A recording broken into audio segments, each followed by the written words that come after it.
Hello friends, now base this equation. Here is a step-by-step solution to the simplification problem.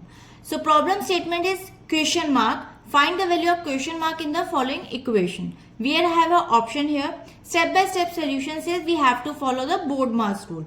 So first is inside the parenthesis. Yeah, you can see first bracket and then second bracket. So first 4.5 divided by 6, you will get 0.75. Second bracket says 3 minus 1.8 is equal to 1.2.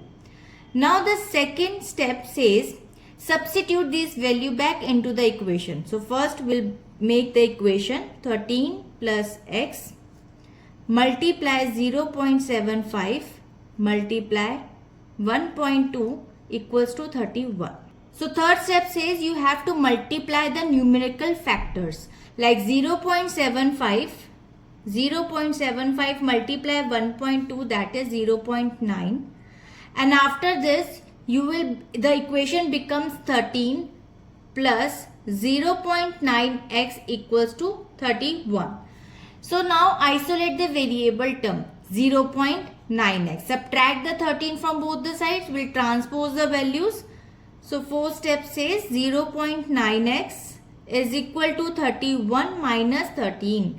0.9x is equal to, after subtracting, we'll get 18, and solve for x. For x, divided 18 by 0.9. X equals to 18 upon 0.9. So this is the fifth step, and x equals to, you will cut it down the values 9 2s and 20 will become the right answer. The value term is question mark and question mark value is 20. Now you can see comparing the result with the given options, and the options are E.